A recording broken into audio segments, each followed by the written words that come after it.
Go. Hello, this is Tammy Call, and my speech will be regarding bad bosses.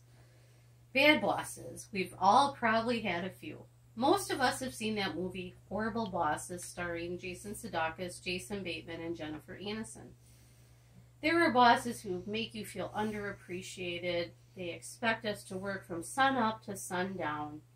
There are bosses like Jennifer Aniston who make sexual advances any chance they can get. Employees get so frustrated with these types of behaviors, and unlike the movie where they want to hire a hitman to get rid of their bosses, there are better legal solutions. Many bosses are quite atrocious. They're on power trips associated with their positions.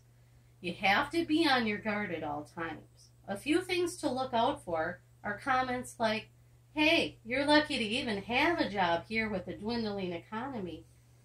Even with the economy, there are other jobs out there. Be leery of those who don't want to elaborate on an expectation of your performance. They'll make comments, just figure it out on your own, and have a very lackadaisical approach. Some bosses will utilize tactics such as claiming there's an anonymous report if there's any issues on the job. Typically, these are normally found to be fallacies. Most bosses claim that they have no time to complete the annual work evaluations. This is a cop-out, and you should be entitled to know what you're doing well and what you need to improve upon.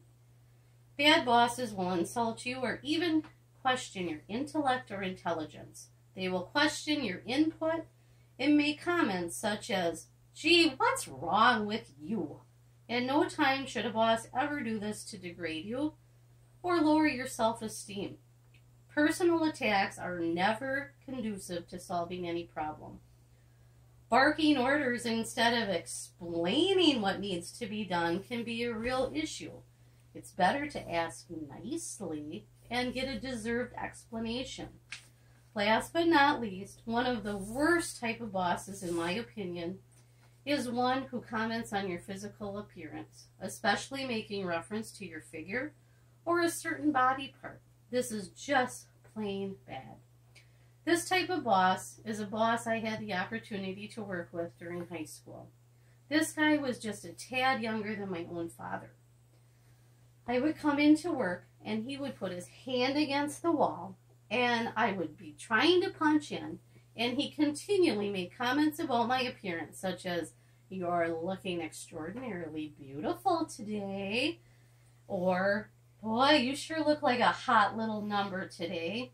When I was out on the floor working, he would wink at me and blow kisses when nobody was looking.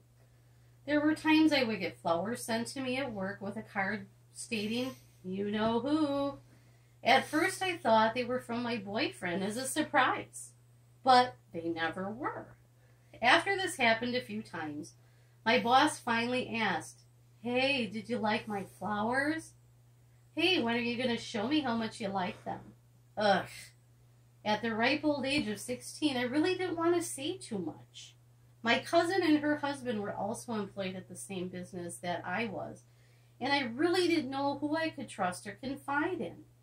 I had a friend from high school who had a few little issues here and there with him, but he eventually left her alone as her older sister was also an employee. I put up with this for quite a period of time, and I was beginning to feel more and more uncomfortable. It was so evident that he was doing some of these things to other girls as well. It was rather sad how some of the male employees tried so hard to gain his recognition, and he essentially just blew them right off. I finally gained enough courage to talk to my cousin. She elaborated that this had been going on for years with this guy. She ended up talking to another manager about the situation. Apparently, there was an ongoing investigation involving an employee who had already left. This was brought to the attention of the powers that be. I was questioned by the assistant manager, and I was very straightforward and honest. In the interim, another girl had started working. She was the model type, a real knockout. Within a few weeks, I started being shunned by my boss, and this new girl was telling me how the boss was sending her Giorgio perfume and candies. He was even leaving notes on her vehicle. Eventually, this boss was escorted out of the place of business.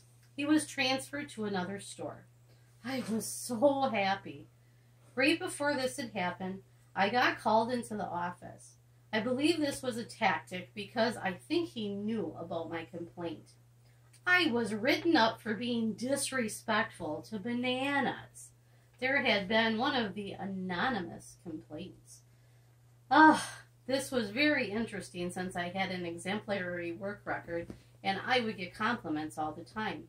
I still believe it was a tactic. It's very sad, though, to think that even with a transfer to another store, this activity may continue with a new group of girls. If you're listening and a victim of this type of boss, don't wait like I did. I would internalize things and I would get a cumulative anxiety, and I always felt so much better on the weekends because I knew he would not be there. As I found out, those supervisors are there to help you. Please speak up immediately. In this case, there wasn't a good old boys club. They were there to help. Maybe because there had been numerous complaints, there was prompt action in this case. Please don't allow yourself to be victimized. No boss is worth putting your physical and emotional health in jeopardy. Keep in mind there are good bosses out there. When you're in the job market and interviewing process, keep a lookout for these type of bosses. A good boss will lead by an example and display morals and ethics. They will have a comprehensive knowledge of the business, and they'll treat employees with fairness. These bosses will tend to show appreciation and recognition to their employees. You will also find that they are very intellectual and competent. On the other hand, if you do run into a bad boss, start keeping a journal of all the incidents in question. It will be very valuable to find a mentor within the business as well, and be sure they're trustworthy. Keep a list of the behaviors as well, as this can be very cathartic and healing for you. If you're gutsy, approach your boss and let them know how you feel.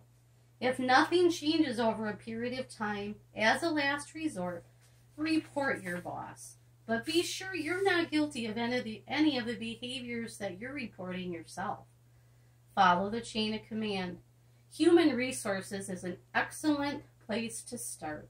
Once again, do not let your boss or your job affect your health or your self-esteem. Remember, no boss or job is worth it. Remember, you're advocating for yourself and for others. Thank you.